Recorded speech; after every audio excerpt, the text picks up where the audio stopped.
welcome here to Wake Up Call with Dan Tortora. Coming off of that fast break, we're inside of the Heritage Hill Studios. I'm proud to be here with you. Heritage Hill, our exclusive studio partner, and Heritage Hill Brewhouse, available to you on 3149 Sweet Road in Pompey, New York, in the country, the rolling hills of Central and Upstate New York.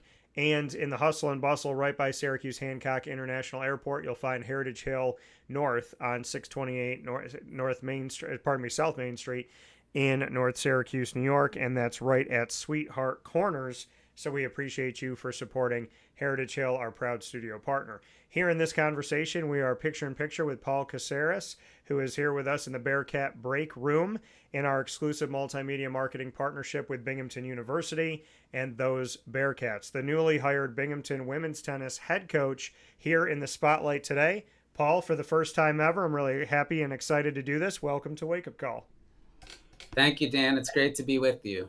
And I'm happy to be here as well with you. And first and foremost, I think it's only right to start the show off by saying a very proud congratulations to you in this opportunity that you have with Binghamton University.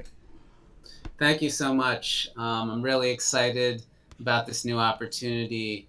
I really feel like Binghamton is a special place, and looking forward to working with all the administrators and student athletes here at Binghamton University and helping to really create something special here.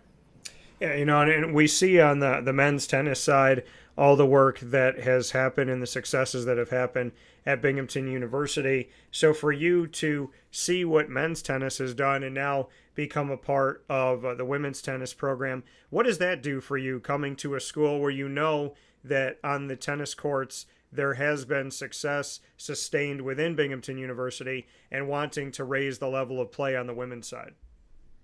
It's a great model. As you mentioned, the men's team has had great success historically. I got a chance to speak with the men's head coach, Nick. Yep. Got to know him a little bit, and it's very encouraging to have him kind of be a resource for me as someone new coming in. He's been here a while, and so I'm really excited. I'm happy that there has been success on the men's side, and I'm hoping to get the women's team up to that. So that's the goal, is to model what the men have done and try and create some success with the women's program as well. And like you said, you got to speak with Nick Zazula coming off of being in the NEC for year number one. As we know, Binghamton men's and women's tennis are inside of the Northeast Conference, not the America East, which is where many of Binghamton sports call home within the America East, aka the AEC. But in the world of men's and women's tennis, the NEC, the Northeast Conference, the first season there for men's tennis, Nick Zazula and his team won a championship and went on to the NCAA tournament. What was the conversation like when you got to speak with Nick? Well, I myself, my previous institution was Fairleigh Dickinson University, which is also in the Northeast Conference. So we've actually played against each other last year. As you mentioned, for the first time, Binghamton was in the Northeast Conference. So, he knows that I've been in the Northeast Conference for a couple of years now. So, he's been very helpful. Like I said, with any questions or any advice that he has for me, he's been very supportive and helpful in the process. And I really look forward to working with him and gleaning all the any wisdom or insights that he has. And I'm happy to help him in any way that I can, having been in the Northeast Conference as well. I've been familiar with the teams in the conference, although we've had some changes recently with teams leaving, new teams coming in. But I'm happy to help in any way I can as well. And like you said, coming from Fairleigh Dickinson, from FDU, inside of the NEC, you had a unique place there at FDU as you were serving as an assistant coach of both the men's program and the women's program. What was that experience like to not just be in the world of tennis at Fairleigh Dickinson, but to be on the men's and women's side helping out as an assistant coach?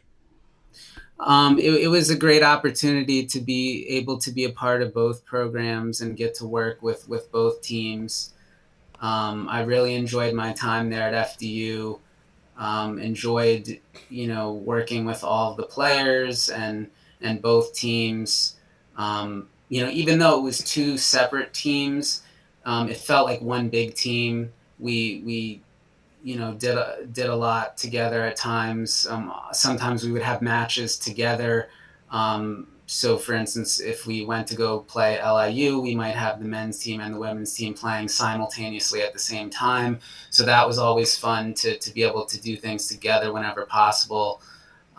So yeah, it was great to be a part of both of those programs there and really get a chance to you know get experience coaching both teams and learning from my student athletes. And my former head coach, Jeff Brandis, helped me in my development as a coach as well. So really appreciate the time that I was able to spend there.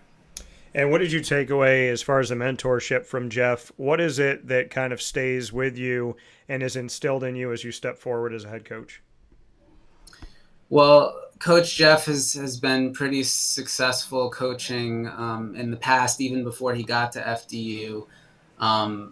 He's been a part of winning programs. So just learning, getting insights from him on how to build a successful culture and build a cohesive team and, just, all the ins and outs of running a tennis program. It was very instrumental getting to hear his past experiences at other places as well as because he was at FDU for about 2 years prior to me getting there as well. So just any information that he was able to pass along was pretty helpful. And for you, when you look back on your time at FDU here, a lot of success that we saw with the women's program here. When we look back at the Knights, the women's program advanced to the NEC championship match 3 times in 5 years, including runner-up this past April of 2024. And then in each of the 5 postseasons that these teams won at least one tournament match, reached the semifinals every single year. So when you look at that, when you're taking over a Binghamton program that only had one win this season, and you're seeing an FDU program that you were a part of that's on the men's and the women's side, but speaking specifically of the women, advancing to the NEC championship match 3 times in 5 years and having that success of getting into the NEC tournament and at least winning a match, just what that says about where you're coming from and what that could mean for a Binghamton program that really wants to turn the corner right now. Well, hopefully I can, the things that were successful and that worked in the past, my plan is to bring those things here to Binghamton and try and use the things that I thought worked well and bring that here. And also, take a look at kind of what has been done here in the past and look at maybe changing things, doing things a little bit differently. So really going to take a look at all aspects of, everything, from recruiting to practices to, just how I interact with the student athletes, just kind of leave no stone unturned in terms of looking for ways to increase the chances of success and put us in a good position to be successful. So, there is probably going to be some trial and error, but I'm always looking for new and creative ways of doing things differently, try to do things better, try to do things that'll ultimately just make us a better program and increase our chances of having success on the court. And for you, Paul, when you look at taking over this program and seeing that it's had so much adversity recently. You said some things you're going to take from what you've learned up to this point, and then it's going to be trial and error. What are the pillars for you as a head coach? Those pillars that you believe are crucial to build a culture and not have temporary success but sustained success. Right. Well, I think you just kind of hit the nail on the head right there. It all starts with building a winning culture and having something that everyone is on board and working towards the common goals. And so, it's not just me and what I'm trying to do, but what we as a team are trying to accomplish and trying to achieve. So making sure that everyone's understands kind of what our mission is, and understand that it's, success doesn't happen overnight. It's a process. It's going to take some time. But if people are willing to put in the work and the effort and the dedication into achieving their goals and what they want to do, then it just becomes that much easier to go where you want to go. And really, I think it all starts with recruiting, right? Bringing in the best possible, not only players, but people. Yeah. Because we want to improve players' games and obviously develop their talent level, but we also want to try and improve the person as well as the player. So, bringing in people who are, good academically, and who are, have good character, good work ethic, someone who is willing to improve and take critique and feedback, for all in the purpose of getting better and becoming better. So that's what I think is the foundation, really. Identifying with the current team, what the mindset is, what the culture is, and then bringing the new players on board who really embody that and are where we all can be on the same page working towards common goals. Here in this Bearcat Breakroom with Paul Caceres, newly hired Binghamton women's tennis head coach, here in our exclusive multimedia marketing partnership with Binghamton University on Wake Up Call inside of the Heritage Hill Studios. What makes you believe that now was the right time for you to have your first experience as a head coach? Why this moment? Why are you ready?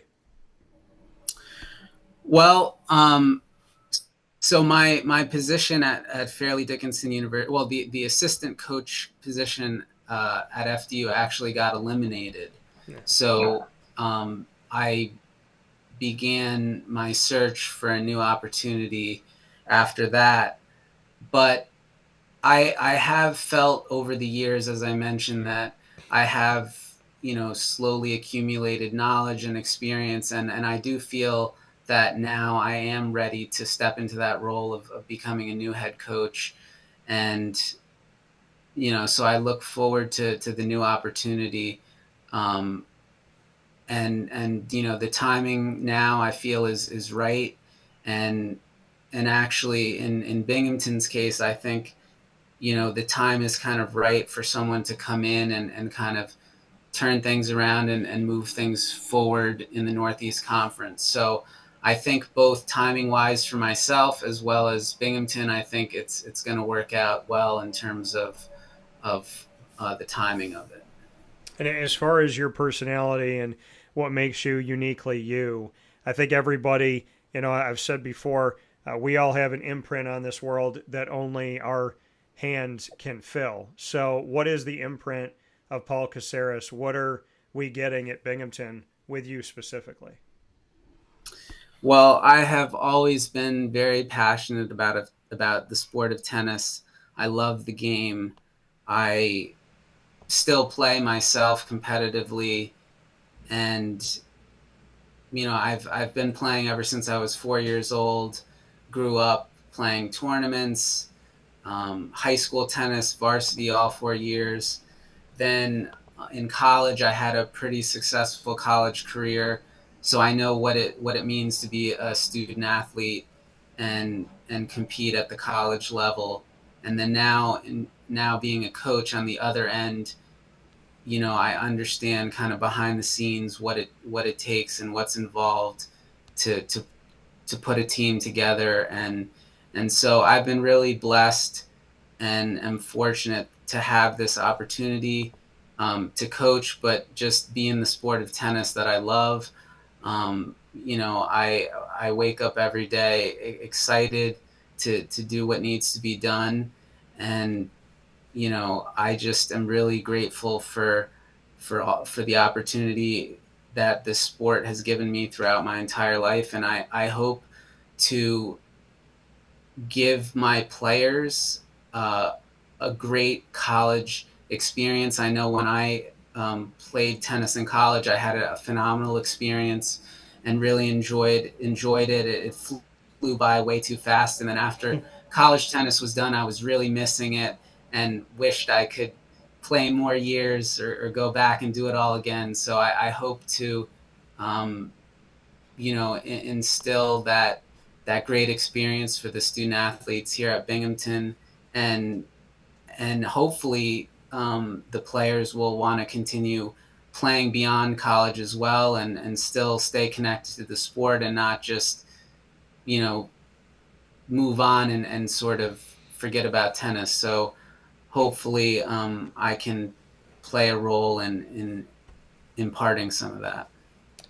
Yeah, and Paul and I can appreciate that. Like you said, your love for it, and I can also appreciate and understand how fast college goes by. And I tell people all the time, I said, there's no other place in life where you can open the door and stand outside, and you have all of these people around the same age as you experiencing something at the same time. And it's just like this community that is as much as a part of the world as it is a community kind of in its own bubble. And it's such an experience to do that, because once you're in the real world, then you don't have that. You don't necessarily have people that are out there playing the same sport you're playing, and in your community that are the same age and whatnot. So there's something to be said about that. And I tell people to really, really take in those years of college and not wish them by. What was the biggest life lesson that you learned, either on the court, in the classroom, or just in general in college, that you really think is top of the mind for you? Well, my freshman year of college, um, there was a tragedy that happened on our team. One of my teammates was exercising in the student gym and collapsed, and he actually ended up passing away. Um, Sorry. and and he was, I think, so I was a freshman. I think he was in his junior year, and I've gotten to know him, a little bit for the short time that I was there. But he was just a great guy. Everyone loved him, and you know that really taught me to, no matter like how difficult the day was or any annoyances that came up, to really just appreciate and not take for granted life, and the opportunity to, like I said, be at college, be a student athlete, be playing a sport that I love, and really not to take that for granted. Because sometimes, you know, if you're on autopilot mode, you can sort of forget about all the blessings that you have in your life. And so that really was a wake up call for me to really just, you know, appreciate every day, and and know that not everyone has this opportunity that you have. There are many other people out there who wish they could be in the position that you are in, and they don't have that opportunity. So just recognizing that, and using that as motivation, just as you go through your day to day. Yeah, and like you said, I mean, to stop and essentially recognize those blessings that we all have. I think, that when I wake up in the morning, the first thing that I want out of my mouth is, God, thank you for waking me up today. And, that I'm breathing, that I do what I love, that I can see, that I can hear. I think there's so many things we take for granted And I remember last summer in upstate New York, because of all the fires and stuff in Canada, our air was really bad. And 51 and above is considered, if people have allergies or, um, sensitivity to allergens, that once you go over 50, you got to kind of look at that for air quality. And we were over 400. And I remember we weren't supposed to be outside. Our animals weren't supposed to be outside. We had to wear masks. I would look outside and it just looks so weird. And Right. then it goes away and people forget. And then it's hot outside and you're like, oh my gosh, it's so hot. Why is it got to be so hot? And then you go outside and it's raining and you're like, oh my gosh, why is it got to be raining? But you forget that last summer you legitimately were told to stay in your house. It made you think of COVID again. It made you feel Right. trapped, and you couldn't even like open a car door for 10 seconds without smelling that air, and then wondering about the families of Canada. So, I think what you just said about that person, and I'm sad to hear of their passing, to really just take those moments in life, and really twofold. One, don't wait for those moments to start appreciating and living. And two, when those moments do happen, I can't imagine a world. I know this happens with some people, and I'm sad about that, and I pray for them. But that when tragedy strikes or something so simple to you or meaningless to you gets taken away, that doesn't provide for you, like you said, a wake up call, an opportunity to really reflect on your blessings and to look at the baseline of life of just being happy to be walking, to be thinking, to have your faculties, to play a sport you love. I think that that's a beautiful message, because how many times do we forget the day after something happens? Right. For So, sure.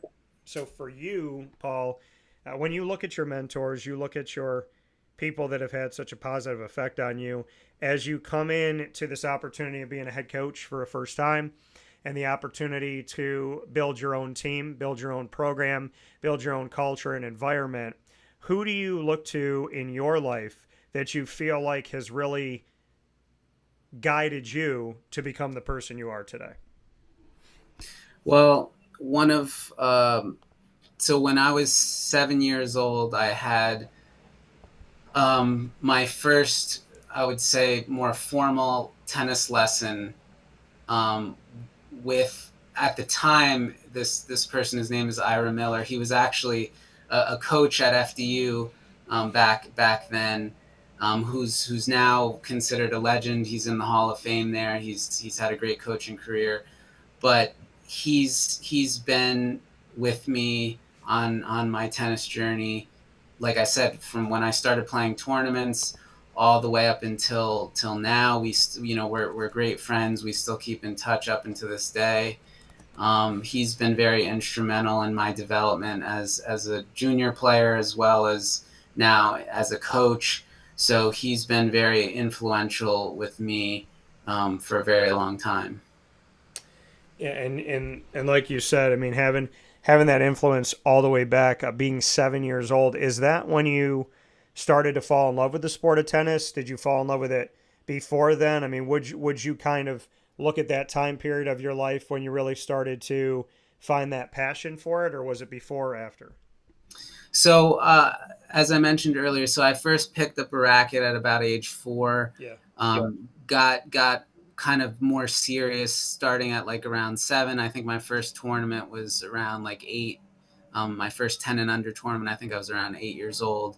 So I was pretty serious about it at that time. But really, in terms of finding the love for the game, I would say actually took place starting in college and continued to grow, and even after college, my love for the game even increased even further than while I was in college. Um, and so that's kind of my development trajectory in terms of like the love for the game. But I've always been into tennis, ever since I was young, watching on TV, and you know, so it's been with me. But I really feel that the love for the game really started to bloom in college and grow even more at post college, to be honest with you. And we go back to those college days at the University of the Sciences in Philadelphia. You were inducted into their Athletic Hall of Fame back in 2018. So at the time we're talking here 6 years ago, we look at that University of the Sciences in Philadelphia, Pennsylvania.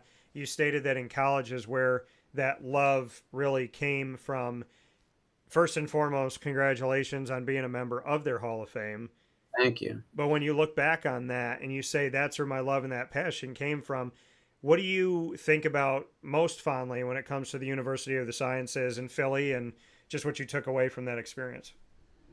Well, I was fortunate to have a great coach who was actually one of my professors. He actually worked in the biochemistry department. His name was Dr. Julian Snow.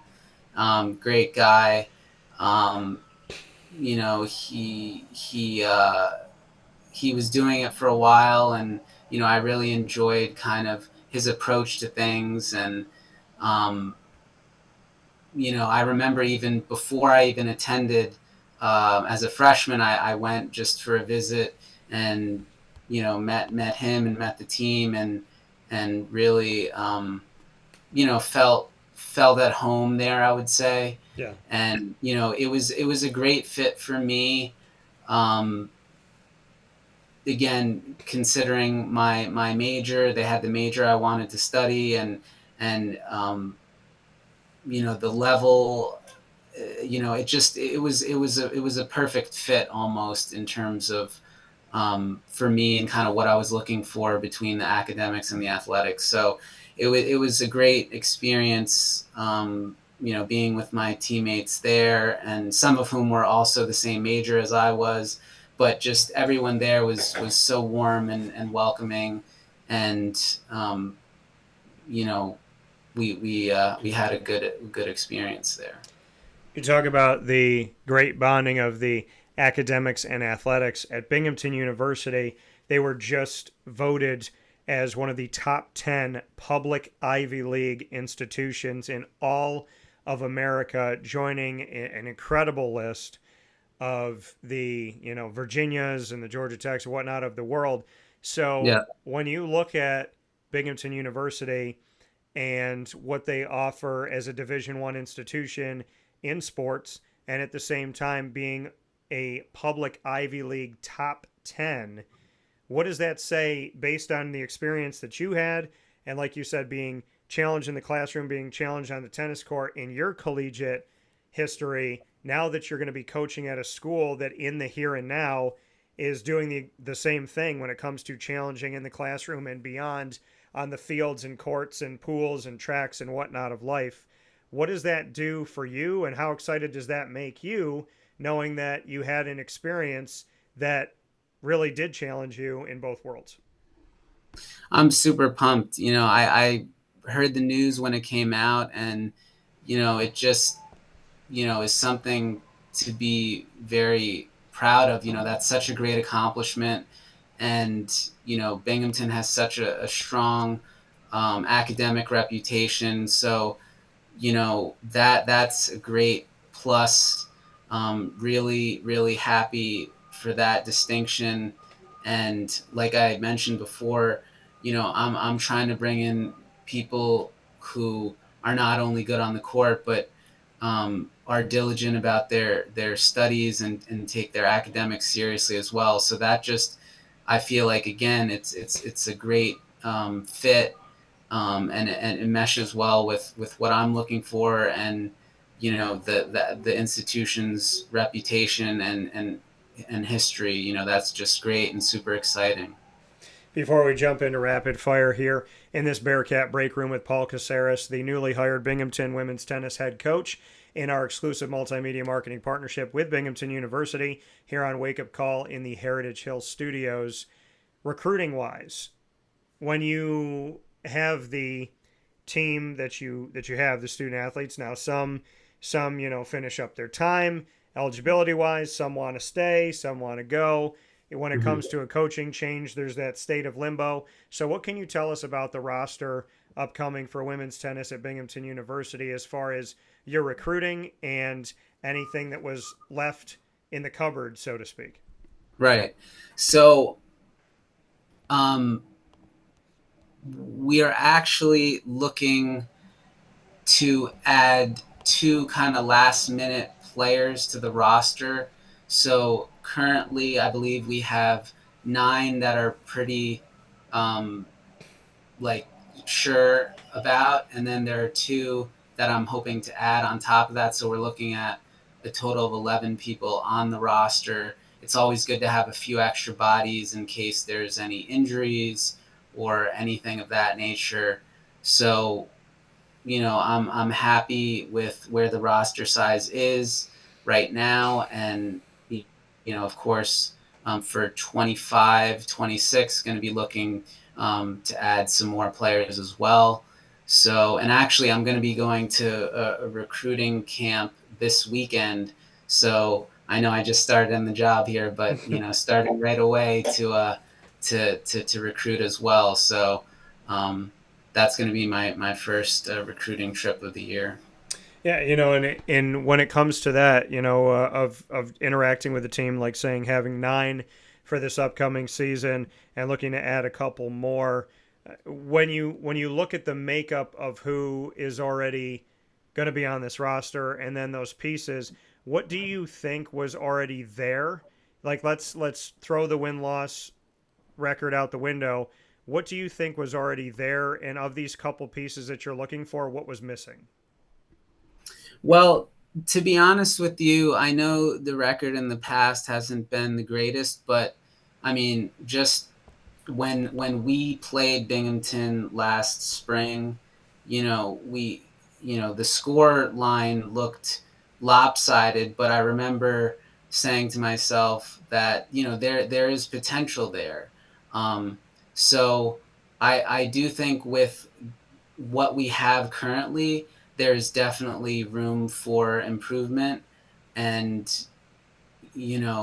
that there's opportunity there, and I do see potential. It's not like oh, I have to wait until next year before we can start winning some matches. So the two kind of last minute people, um, I don't know if it's necessarily going to be bring anything um, different, let's just say, from what's there already. But again, with what we have, I'm optimistic, and I'm looking forward to helping the current players that we have develop, get better, improve, and so I'm looking forward to this season, and of course, you know, this year going to be looking down the road, as I mentioned, to bring in some solid talent for 25, 26. But with what we have, I'm feeling optimistic and looking forward to working with the players that we have, what we have to work with, and getting better. Final note before rapid fire here: Gene Marshall, the athletics director at Binghamton University. Bring me into the process of, did you reach out to Binghamton? Did Binghamton reach out to you? How did everything come to be that you're the head coach at Binghamton for women's tennis? So bring us into kind of the timeline of that, Mm-hmm. and when you were offered the job, how quickly you said, let's do this thing. Right. So I actually applied for it after seeing the posting, as well as, um, as I mentioned to you, I have a close relationship with Ira Miller. So he actually told me, and he's like, oh, the Binghamton position is available. And so he made sure I was aware about that. And so, I looked into the school, looked into the position, applied for it, and then, didn't hear back right away. But once I did hear back, had a phone screening interview, and then was invited for an on-site interview. Came on site, got to meet with Gene, got to meet with the president, which was a good sign in my opinion. The administration here, it seems like they they are invested in athletics and care about tennis. And so, I really feel like the administration has been supportive and had good conversations with everyone. And then after that was, a little bit of time went by, and then received an offer like towards the end of June, and then just had to wait for some of the last minute paperwork to go through before it became official. And then it became official, um, I believe it was last week. And then actually I moved to Binghamton this uh, earlier in the week. Yeah, so something that, like you said, you saw it and then spoke with Ira and then got us to a place where this was very quick moving. Like you said, in meeting with the president, Harvey Stanger of Binghamton University as well. Let's jump into rapid fire. And coaches never get to ask the question, student athletes don't either. So I'm going to let you be the first to do that. What is your first question for me? Could be about anything in the world, and we do have to answer them. Who, if you have one, who is your favorite tennis player? And it could be male or female. Man, my favorite tennis player. I I feel like I would have to go to the women's side of things. And I mean, there was some growing up on the men's side, but I was never really like as much into it. I feel that Venus and Serena, and I know that a lot of people know those names, but there was just something about, there's a few things. And I think seeing Venus and Serena, number one, growing up as a kid, I was born in 85, and I don't see color, I guess how maybe some people do. And I look at the content of someone's character, how they treat people. So I think at the time of Venus and Serena, I feel like they were trend setting as sisters. They were trend setting in the fact that they look different. And I think that it was one of those moments where they just showed you how powerful and how really just incredibly talented they are. And I feel like whether people like them or not, or wanted to like them or not, I feel like over time you couldn't help but respect them. And so I'm going to say Venus and Serena. I don't know if I could pick one over the other, but I just think about them. And when I try to think of a guy that I would pick, I don't know if they would make me stop and watch the game like Venus and Serena, and the way that they fought, and just the fact to me of like you never really wanted to see them retire and step away. So I'm going to pick them because I think that they trend set it in a lot of ways, and they did something that I've always believed in, which it doesn't matter your race, your creed, your nationality, your money, your language, your religion, whatever. I think your sexual orientation. I think what it comes down to with Venus and Serena is they're just really good. And because they're good, great. I think that, to me, I hope that they made a positive change for young girls out there that maybe didn't think they could do it. So that's why I would give them the nod. My question back to you, Paul, is if you could play doubles with anyone in the world ever, living or dead, who would it be and why?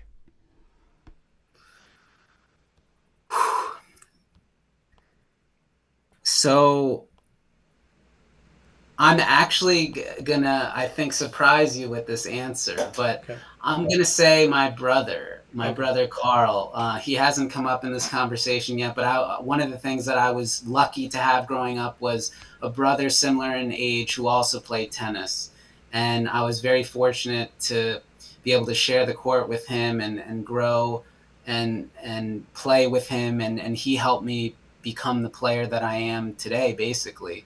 Unfortunately, after college, he had some injuries, and he ultimately had to have surgery on his knee, and so he can't really play anymore like he used to. But I do remember, I believe we were in high school. We played a doubles tournament together. Um, and believe it or not, we actually, like that was uncommon. We didn't get to play doubles a lot together. We played mostly singles. Um, but it was a lot of fun playing that doubles tournament with him, and so I would want to play competitive doubles with him. And I love that. And I mean, when you're out there coaching now, do you feel like because of what Carl's been through physically, do you feel like when you are, because I know you're a member of the USTA, the United States Tennis Association, so like you said, you're an active member, you continue to play. Do you feel like when you're on the court and when you're coaching that you're an extension of Carl and that you're representing him as well? Absolutely, absolutely. Again, I just am grateful that again I'm in have the ability to physically be able to play the game, because I know he would want to, Yeah. but just physically he can't anymore. So I always tell people, for me, I my goal is to be playing into my 80s. So hopefully I can and stay in healthy and in that type of shape to be able to do that. So yeah, definitely, um, recognize that not everyone can have that opportunity. So for sure, um, you know, I'm playing for him as well as myself. I love that. I appreciate that. And shout out to Carl as well. We hope you're watching. Final question for me. If you could travel anywhere in the world, where would you want to go? This question's come up a lot, and there's three answers that come to my mind right away. Italy and Spain, because I want to see my family. I haven't been over there. I have connected with my family from Spain. They do watch and listen to the show at times, and they've been extremely supportive and telling me stories about my grandma and my great grandma and just beautiful people. So shout out to the Caracaos. I appreciate you and I miss you, and I hope I get to see you soon. And so I would say them, and I would say Italy. And I'd like to go to an island somewhere. I'd like to go to a peaceful, kind of calm, tranquil place where the water is clear and God wakes me up by the sun and I have no idea what time it is the whole time I'm on vacation, and would just get to be. I think I love when there's things that happen in life, like no matter how technologically whatever we are and this and that, to me, if you have a fire, big or small, and you put a bunch of people around it, and we could just sit outside in the dark with the only light being the moon and the fire, and we're just telling stories and laughing and having deep conversations and talk about God, talk about faith, laugh and joke around, talk about remember when and whatnot, and the things that we're looking to do. There's nothing better to me than having a conversation with passionate people, and when you have it over a fire. So I would say honestly Italy and Spain, but then I'd also say put me on an island with the bare necessities, and let's just let's get back to having those conversations where you have to remember them. You're not tweeting them, you're not taking a picture, you're literally just sitting in the moment. Right. That sounds good. My last one for you. All right. If you had to recreate the s'more, speaking of a fire, if you had to recreate the s'more, which we know is graham cracker, marshmallow, and chocolate, typically Hershey, if you had to recreate all three ingredients and you Mm-hmm. were making a new age s'more, what would yours be? That is a very interesting question. And I've never asked Um, it before. I would say,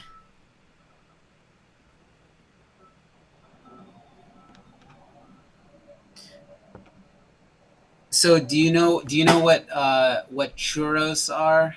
Yes. Yeah, very much so. So that would be the base. Okay. And I would have some then I would have some like really like kind of frozen ice cream sort of, so that when it goes over the fire it like starts to melt. Okay. And then I would top it off with some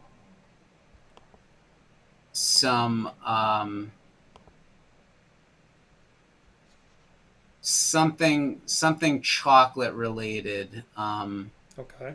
But if it can't be like solid chocolate, then I would put like some sort of like chocolate syrup on it. Okay. So a s'more that is surrounded by churros. I mean, that to me would be, why is that not done yet? So it probably is. It probably is. And but I will tell you this. I got to tell you this really quick. So I love tostadas, and the first time I ever had one was down in Arlington, Texas, at a place called Hurtado. And I got to give a shout out to Jared Mosley, the vice president and director of athletics at the University of North Texas, for bringing me to Hurtado. And so I came home and I had tostada shells. And if people don't know what those are, if you look at a taco shell, it's essentially a taco shell, same texture, but it's flat. Mm-hmm. And you build up instead of putting it in.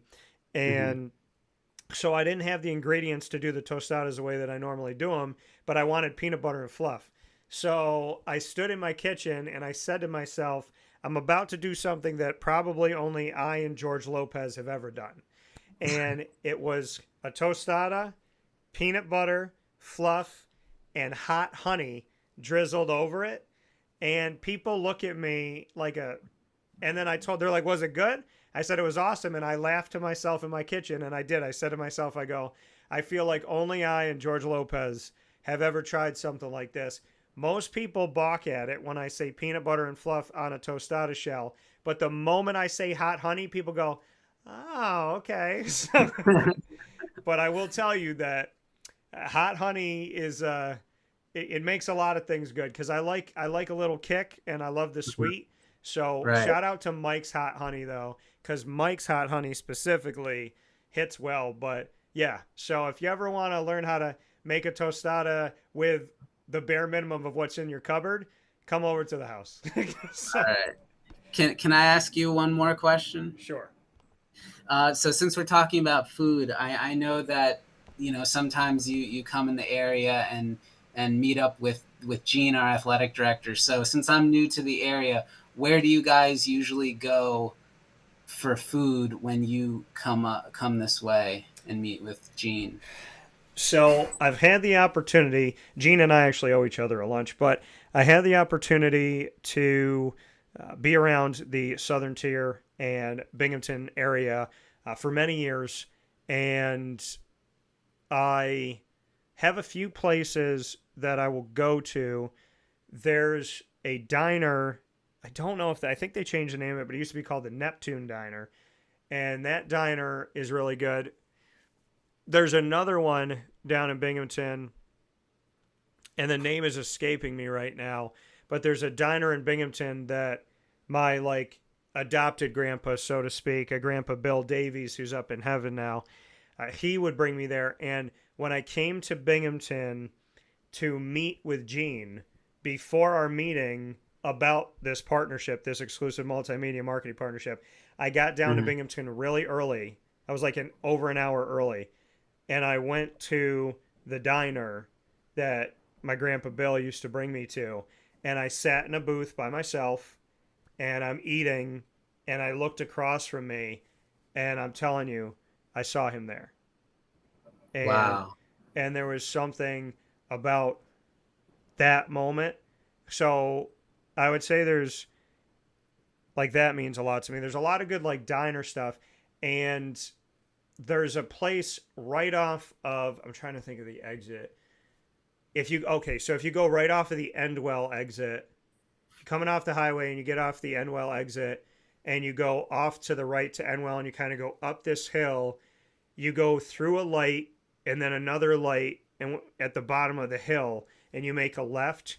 There's a Chinese restaurant. I want to say is it King David's, but there's a Chinese restaurant that's right there. And genuinely, I would drive from Syracuse to Binghamton to get Chinese food from that place. General Wow. Tso's chicken with shrimp fried rice and their egg roll. is worth driving over an hour. So I'm going to say King David's. I'm going to say those two diners, but I have to remember the diner that my grandpa brought me to. But I actually, in connection to Binghamton, right before I met with Gene, I went to that diner. Nice. Well, So, thank you for those recommendations. yeah, and Nurchi's pizza isn't bad either. So Nurchi's, Nirchi, their pizza's not bad. So I can see you making notes. That's why I'm spelling Yes. Yes. it. So with that being said, Jonathan's pizza is good too. But with that being said, here on Wake Up Call inside of the Heritage Hill Studios, this has been a Bearcat Breakroom in our exclusive multimedia marketing partnership with Binghamton University, celebrating Paul Caceres coming to us as the newly hired Binghamton University Bearcats women's tennis head coach, and they compete inside of the Northeast Conference, aka the NEC. Paul, it's been great to get to know you, albeit virtually here, and hopefully I'll be seeing you on campus soon. And you have my word, if we can make some time here in the not too distant future, which I can always make time, I will bring you out to one of these places. Sounds good. Well, it was great talking with you, and go Bearcats.